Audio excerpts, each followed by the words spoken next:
जय श्री बालाजी। आज हमारे साथ हैं सिरसा शहर के ही जाने माने ऑर्थो सर्जन डॉक्टर वाई के चौधरी।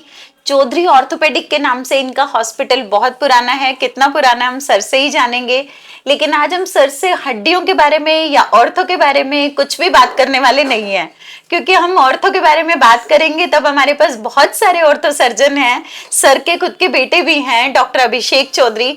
लेकिन आज सर से हमने जो बातें करनी है, जो डिस्कस करना है, वो है हमारा सारा का सारा खराब वाला लाइफस्टाइल। वो कैसे हमने चीजों को ठीक करना है, कैसे हमने चीजों को मैनेज करना है, कहाँ हम गलती कर रहे हैं। क्योंकि सर बहुत एक्सपीरियंस्ड है और सर ने हर तरह के पेशेंट्स को देखा है, हर तरह के पर्सन से मिले हैं। तो आइए हम स्वागत करते हैं सर का diet and doctor podcast series में। स्वागत है सर आपका। Thank you madam. तो सर से हम पूछते हैं, सबसे पहले सर थोड़ा हमें लाइफस्टाइल के बारे में रोशनी डालिए। देखो, मैं अभी 65 इयर्स का, आज 65 इयर्स का आज मेरा बर्थडे एक्चुअली में। Okay, happy birthday sir. Thank you. Sir को ऑन स्क्रीन मतलब मुझे बिल्कुल आइडिया नहीं था, सर ने भी अभी जस्ट बोला, अदरवाइज हम यहाँ केक कटिंग के साथ पॉडकास्ट कर रहे होते। रिकॉर्ड तो मेरा अलग है, लेकिन एक्चुअल मेरा बर्थडे, एक्चुअल बर्थडे तो आज है ना सर, 18 अक्टूबर को होता है। आज मेरा है सर। थैंक यू, आपने आज बताया हमें बिल्कुल सीरीज के बीच में। डाइट एंड डॉक्टर टीम की तरफ से आपको जन्मदिन की ढेरों शुभकामनाएं। तो ये 65 साल के कैरियर में मैंने गांव की लाइफ भी देखी है, कस्बे की लाइफ भी देखी है, शहर की लाइफ भी देखी है, और लगभग ये मानो कि 2 जनरेशन मैंने देखी है, अब तीसरी अब चल रही है। हर तरह के पेशेंट्स भी आते हैं हॉस्पिटल में, समाज में जाते हैं, सोसाइटी में कोई प्रोग्राम्स में जाते हैं, वहां भी देखते हैं। तो मैं देख के कई बार हर्ट होता हूँ कि समाज में चल क्या रहा है। छोटे बच्चे क्या कर रहे हैं, थोड़े बड़े लोग क्या कर रहे हैं, उससे बड़े क्या कर रहे हैं, उससे बड़े क्या कर रहे हैं, उससे बड़े क्या कर रहे हैं, पेरेंट्स क्या कर रहे हैं, और हम सोसाइटी में क्या कर रहे हैं। ये देख के बड़ा हर्ट होता हूँ कई बार जी। तब फिर कई बार दिल करता है, और मेरे मन में ये विचार है कि अभी जो यूथ है उसके 5 दुश्मन है जी। यंग एज में, छोटे बच्चों में मोबाइल जी। नेक्स्ट फास्ट फूड जी। Next gym, next 2 wheelers, and then drugs. जी। तो तो इनको मैं बच्चों को जब हम मोबाइल या जिम के बारे में कुछ भी बोलते हैं तो बच्चों को तो वो चीज बिल्कुल, हाँ बिल्कुल, उनको तो सू आता ही नहीं है कि ये कैसे बोल दिया आपने, ऐसे बोल दिया।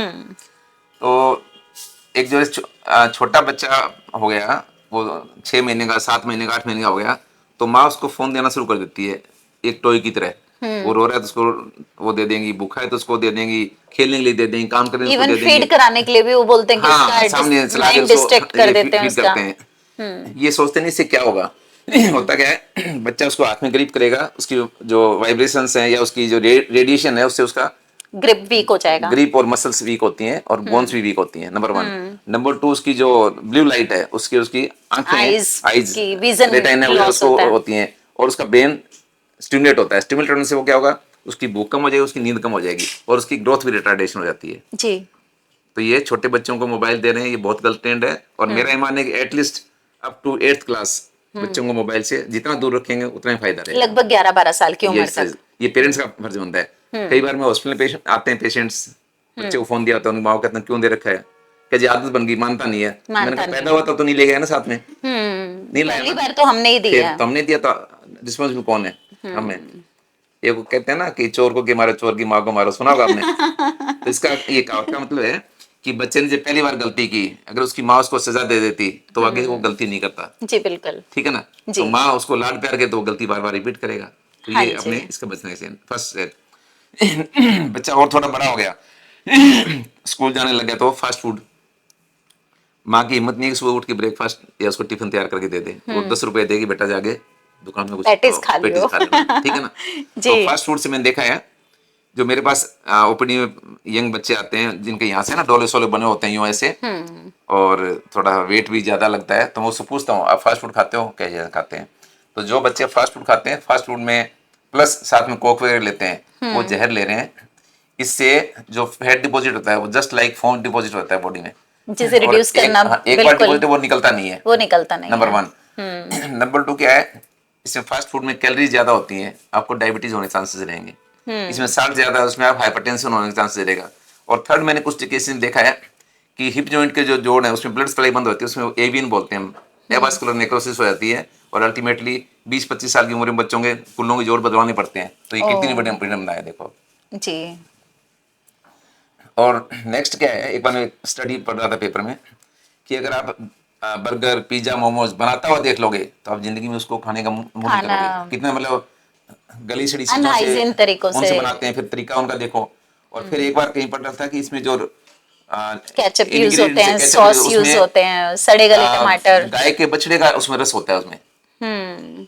हम हिंदू एक तरफ तो कहते हैं गाय माता और बचाओ, और एक तरफ हम गाय के बछड़े का जूस उसमें लेकर कर रहे हैं, तो कितनी विडम्बना है। इसलिए मैं यूथ पीढ़ी से कहूंगा कि आपने कुछ खाना है घर में मम्मी से बनवाइए। आपने पकोड़े बनवाने हैं, आपने जो भी बनवाने हैं, आपके डोसा बनवाना है, आपने इडली बनवानी है, जो भी बनवानी है मम्मी से बनवाइए, घर घर में के बनाए किचन खाइए। में बाहर बना, की चीजों का एटलीस्ट वो हाइजीन यस है, बाहर की और चीजों को जो अवॉइड करिए, इंग्रेडिएंट आप यूज कर रहे हो नीट एंड क्लीन है। अवॉइड करिए। मतलब आप एक बार खुश हो सकते हैं, टेस्ट के लिए खा सकते हैं, लेकिन अल्टीमेटली आपको डैमेज कर रहे हैं।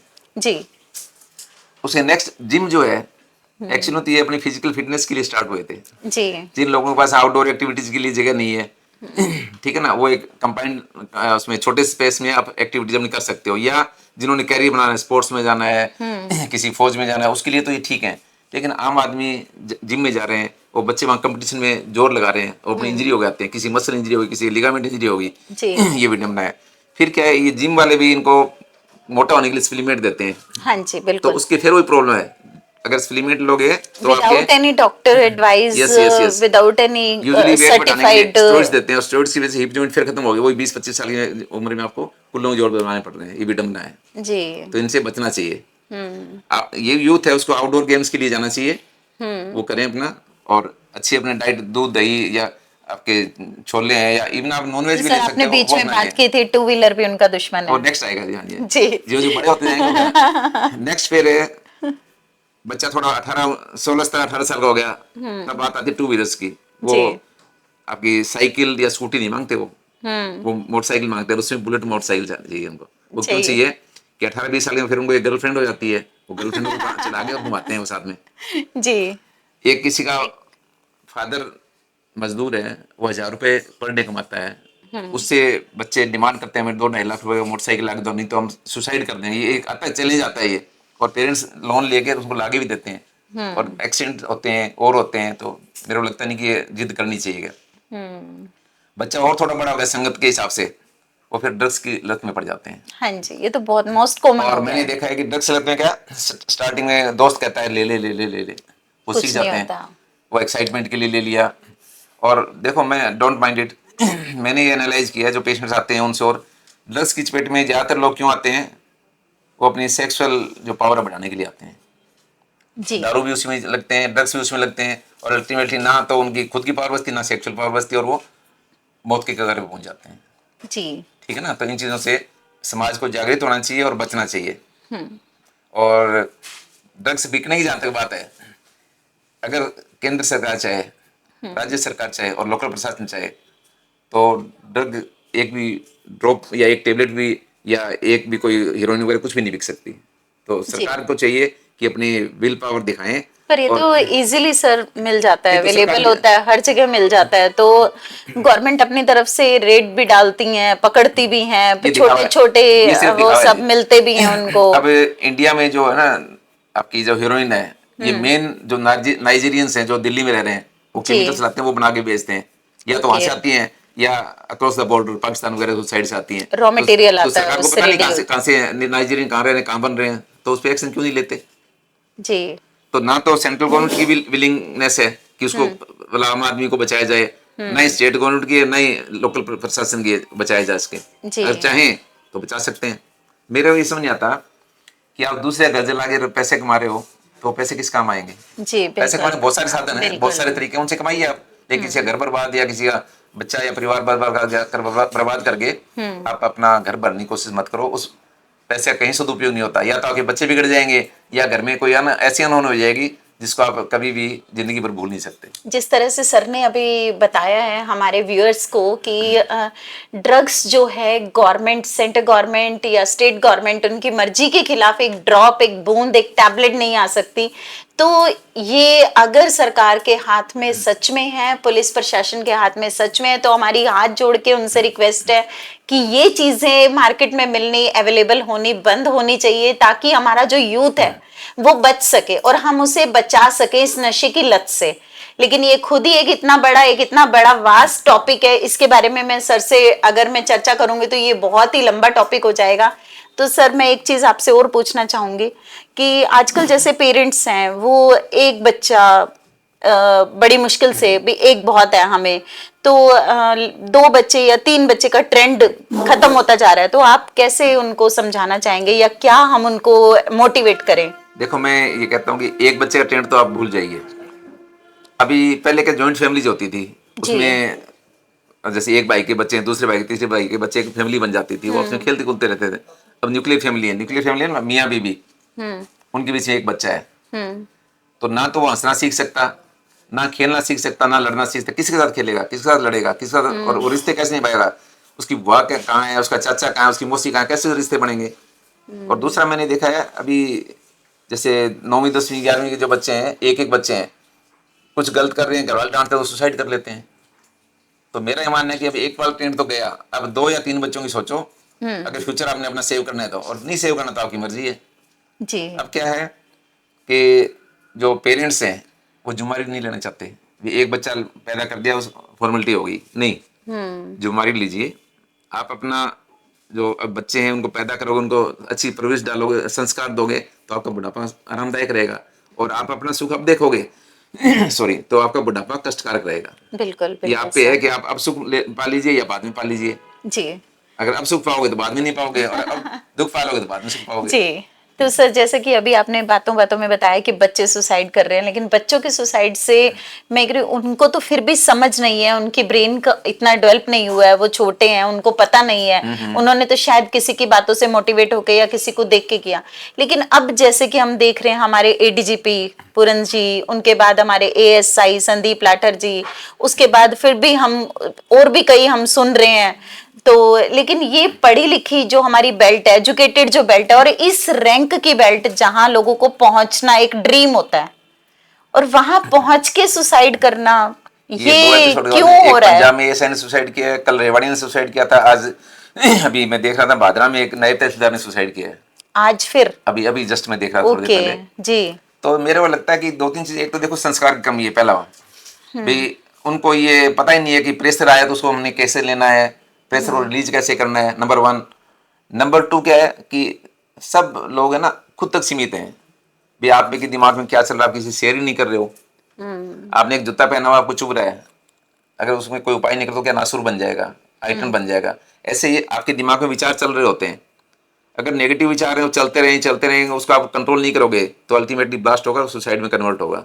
इसलिए आप अपना कोई जिंदगी में आपका कोई दोस्त हो, मे बी मेल और फीमेल, या आपकी वाइफ हो या हस्बैंड हो, या परिवार में कोई ऐसा सदस्य हो जिससे आप अपने सारे विचार शेयर कर सकें, और शेयर करनी भी चाहिए, तो उसमें आपकी वो प्रॉब्लम सॉर्ट आउट हो गई। आपके नेगेटिव पॉजिटिव सब भाई एक आपस में शेयरिंग हो गई, प्रेशर कुकर उसकी सीटी बच गई ना, तो ब्लास्ट नहीं होगा, और सीटी अगर ब्लॉक होगी तो ब्लास्ट हो जाएगा। तो ये ब्लास्ट हो चीज है। जाएगा। पुराने जमाने में गांव में चौपाल होती थी, चबूतरे पे 10 12 लोग बैठते थे, बातें करते थे, जी। हुक्का पीते थे। तो उसमें क्या होता था कि वो बड़े बुजुर्ग देख लेते थे भी इस लड़की के क्या चल रहा है, इसके क्या चल रहा है, फिर उससे पूछते थे क्या चल रहा है, उसका समाधान कर देते थे। सुसाइड कहाँ होती थी पहले, ठीक है ना। अब कहाँ तक सीमित रह गए, फोन तक, टीवी तक, अपनी गाड़ी तक, ऑफिस तक। तो पहले सर नतीजा ये रहेगा। सुसाइड या फिर डिवोर्स इस तरह की चीजें सुनने को नहीं मिलती थी, अब तो कॉमनली सुनने को मिलती है सर। या बिल्कुल। डाइवर्स का जो बात है ना, हम्म।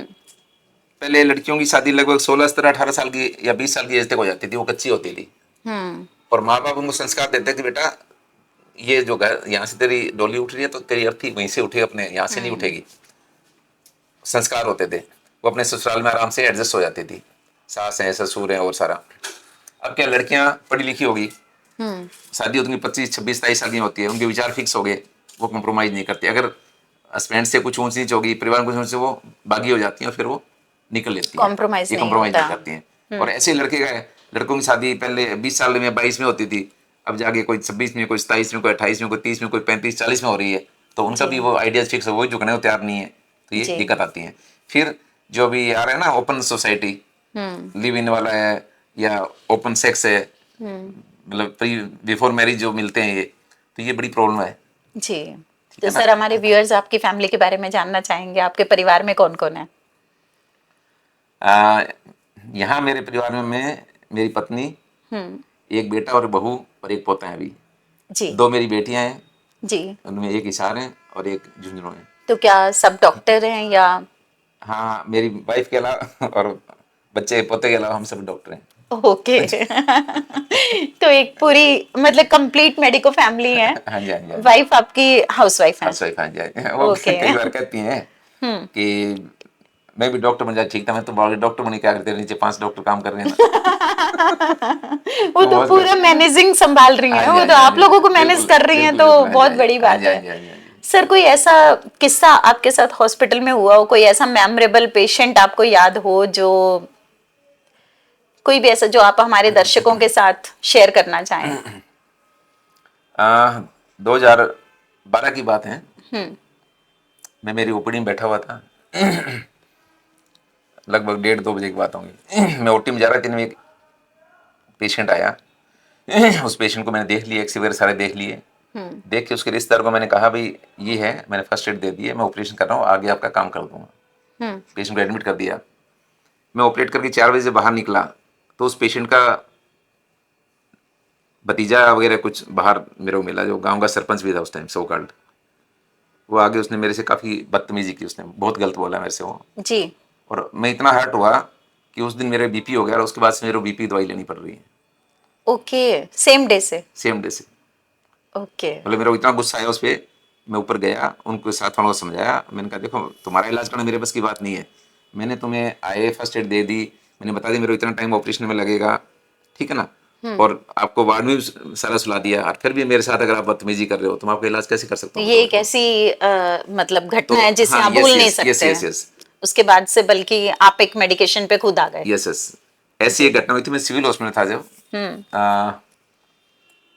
98 के आसपास की बात है, नहीं सॉरी 93 या 4 की बात है ये। मैं सिविल हॉस्पिटल इमरजेंसी में बैठा हुआ था, सामने से मैंने देखा एक पेशेंट को पुलिस वाले चला के लाए हैं, इमरजेंसी में ले आए, मैं उठ के चला गया, उसको देखा मैंने, उसकी चोट चोट लगी, देख लिया, उसका स्टिचिंग वगैरह कर दी। मैंने पूछा कौन है, कहीं मैं उस गाँव का हूँ। तेरे साथ कि मेरे साथ कोई नहीं है। तो किसको जानता है, उन्होंने यहाँ आंटी है उनका नाम, उनका जाना, कोई बात नहीं। उसको मैंने एडमिट कर दिया, उसका ट्रीटमेंट शुरू कर दिया। मेडिसिन नहीं थी, बाहर मेडिकल से मंगा के उसका वो मेडिसिन भी मंगा ली करके मैं सो गया। सुबह जो हमारे मेडिकल सुपरिटेंडेंट थे, उनका फ़ोन आया कि डॉक्टर योगेंद्र ऐसे ऐसे रात को पेशेंट है। मैंने कहा है बस, कि पोस्टमार्टम कागज़ भी आए हैं। मैं कहा आए हैं कि ये दोनों साथ, इनका एक्सीडेंट हो गया। मैंने कहा वो सिर्फ मेरे नॉलेज में नहीं है। मैंने कौन लाया था, कि कोई पुलिस वाले कोई आए थे, छोड़ के चले गए। मैंने कहा ओके। उसके लिए फिर उस टाइम यहाँ मिनिस्टर थे, उन्होंने CMHO कहा, CMHO ने मेरे को बुलाया। तो मैंने कहा जी मेरी हकीकत है, देखो मैं डॉक्टर हूँ, मेरे को पेशेंट लगा, उसका मैंने इलाज किया है, कौन लाया क्या लाया या कैसे हुआ मेरे को पता नहीं है। बिल्कुल। वो मिनिस्टर महोदय ने मेरे को बुलाया और मेरे को कहते हैं कि ये ऐसे ऐसे है, तुम्हें पता है कि किसने क्या किया। और तो मुझे तो कुछ नहीं पता, मैं तो नहीं नहीं नहीं, ट्रीटमेंट कर रहा वो हूँ। आगे वर्ड सुनो। वो कहते हैं कि तू या तो बता दे, नहीं मैं तेरे को यहाँ से ट्रांसफर करवा दूंगा। ओ माय मैंने गॉड। कहा सर जो हकीकत थी मैंने आपको बता दी है, अगर उसके बावजूद आपको कुछ लगता है तो मेरे बोरिए बिस्तर तैयार रखता हूँ, कोई नो प्रॉब्लम। ये कह के मैं आ गया। जी। तो बाद में मेरे को पता चला कि ये पेशेंट इधर का था, बड़ा गुड़ा थाने का, उसका एक्सीडेंट हुआ, एक जन की डेथ होगी, दूसरा मेरे पास वो आया था, वो वाला था वो। ओके। और वो किसी पॉलिटिशियन का नॉन था, इसको करके फिर सारा ये पंगा हुआ था। ये घटनाएं तो फिर इस चीजें चीज़ को, माइंड में फिर हमेशा याद इस चीज़ रहती को, हैं। और उस टाइम तो सर आपकी नई नई ज्वाइनिंग हुई होगी? हाँ मेरा 3-4 साल की जॉब हुई थी। ओके। सर आपको तो कितने साल हो गए प्रैक्टिस में? मैं 85 में मैंने MBBS कर ली थी। फिर मैंने MD ज्वाइन की थी PSM में। ठीक है। तो मेरा जुनून था जनरल सर्जरी में जाने का, तो वो मैं 7 महीने बाद छोड़ गया वो जनरल सर्जरी को। ओके। वो छोड़ गए, उसके बाद फिर मैंने जनरल सर्जरी में करीब 1 साल हाउस जॉब किया था, सांवली एसी करके पास, ठीक है। जिस इंस्टीट्यूट में के डॉक्टर ने पहला रीनल ट्रांसप्लांट किया था राजस्थान का, डॉक्टर GL राठी। ओके। उनके साथ फिर मैंने लगभग 1 साल वहाँ काम किया था। फिर वहाँ से उन्होंने मेरे को कहा था कि हम आपको MD करवाते हैं अनिस्थिसिया में, हमारे हॉस्पिटल में रहो। तो मैंने कहा नहीं जी, मैं तो जनरल सर्जरी में जाना है। मैं खुद सर्जन बनना है। फिर वो मैं राजस्थान में मैंने जॉब की करीब 1.5 साल तक। उसके बाद में मैं हरियाणा में आ गया था। उस पीरियड में हरियाणा में, राजस्थान में जब था, उस पीरियड में हमारे बैच की एक लड़की की डेथ हो गई, एक सीट हमारी वैकेंट हो गई जनरल सर्जरी की। मजे की देखो बात। ओके। और मेरे से 39 मार्क्स कम वाले बच्चे को बैकग्राउंड एंट्री से उसको एडमिशन दे दिया कॉलेज वालों ने। अच्छा, तो इतने साल पहले भी ये सब चलता हाँ, हाँ, था। हाँ, हाँ। हम फिर सोचते हैं कि ये अब नहीं, नहीं। हमारे साथ चला और फिर अब हमारे बच्चों के साथ हो रहा है। 86 87 की बात नहीं है। फिर मैंने राजस्थान हाई कोर्ट में केस डाल गया। जी। फिर मैं मेरा हरियाणा में सिलेक्शन हो गया तो मेरी एब्सेंस में वो सेटिस्फाइड हो गया वो। उसके बाद में मैं सिरसा आ गया। सिरसा सिविल पहले मेरी पोस्टिंग थी गोद बलावा महेंद्रगढ़ डिस्ट्रिक्ट फर्स्ट। 2 जनवरी 89 को मैंने वहाँ ज्वाइन किया था। जी। 6 महीने बाद में यहाँ आ गया सिरसा में। डॉक्टर अमर सिंह सिद्धू और डॉक्टर के वी सिंह जी मेरे को यहाँ सिरसा ले आए। जी। फिर सिरसा में रहा, सारे काम करता था मैं। जनरल सर्जन के भी काम करता था, फिजिशियन के भी करता था, गायनेकोलॉजिस्ट का भी काम कर लेता था और मतलब उस टाइम सारा तो सारा सच कुछ क्या करता होता था। था, ऑलराउंडर ही होते हाँ थे जी, हाँ उस जी, हाँ टाइम, जी, हाँ जी। डॉक्टर्स बहुत कम मतलब मैं होते थे। स्टेप नहीं था एक्चुअल में। हाँ, जहाँ उस टाइम पे। किसी जरूरत होती वहीं मेरे को फिट कर देते हाँ, थे, मैं उस सारा कर लेता जिस था। टाइम की सर बात कर रहे हैं उस टाइम पे इतने कम डॉक्टर्स होते थे और हाँ जो जी, हाँ जी। डॉक्टर होते थे वो ऑलराउंडर होते हाँ जी, थे। हाँ जी। इवन आप तो एक डिग्री होल्डर डॉक्टर थे, जो लोग डिग्री होल्डर भी नहीं थे वो लोग भी ट्रीट करते थे। हाँ करते थे, बिल्कुल वो करते लोग थे। भी ट्रीट हाँ जी, हाँ करते जी, थे हाँ जी। क्योंकि उस टाइम ट्रीटमेंट एक्सपीरियंस के दम पे होता था। तो डॉक्टर साहब ने हमें बहुत मजेदार मजेदार किस्से सुनाए, बहुत सारी बातें बताई, हाँ जी, हाँ अपने जी। लाइफ के बारे में हाँ जी, हाँ जी, बताया, हाँ जी। फैमिली के बारे में बताया, लाइफस्टाइल के बारे में बताया और हमें कैसे जीना है, कैसे मोटिवेट रहना है, कैसे किस तरीके से इन सब चीजों से हमें दूर रहना है। और इन्होंने पूरा यूथ के बारे में भी बताया। तो ये सब जानकारी मुझे लगता है कि एक डॉक्टर के मुंह से सुन के आप लोगों को भी बहुत अच्छा लगा होगा। एक टेक होम मैसेज बताना चाहूंगा। जी सर। जिंदगी में कभी भी निराश नहीं होना। लाइफ में अप एंड डाउन आते रहते हैं। खुशी हो तो बहुत ज्यादा उछलो मत, परेशानी हो तो बहुत ज्यादा ग्राउंड में जाने की या डिप्रेशन में जाने की जरूरत नहीं है। फॉलो द मिड पाथ, ये लाइफ का मूल मंत्र है। बीच में चलते रहिए। अब रोड के बीच में चलते हैं, आगे लेफ्ट में पसवा गए राइट में हो जाएंगे, राइट में आगे लेफ्ट में हो जाएंगे। ये ऐसी जिंदगी है। एक बीच में चलेंगे, खुशी आएगी तो उसको उस हिसाब से बर्दाश्त कर लीजिए, परेशानी तो उस हिसाब से बर्दाश्त कीजिए, लेकिन अपना टेम्पर नहीं खोना और कभी गलत स्टेप नहीं उठाना। जी एंजॉय योर लाइफ ऑलवेज। बहुत खूबसूरत है life. Thank you sir. Thank you, thank you, thank you so thank you, much thank you, sir का हमारे पॉडकास्ट सीरीज में थैंक आने यू, के लिए बहुत बहुत धन्यवाद। Thank you. जय श्री बालाजी।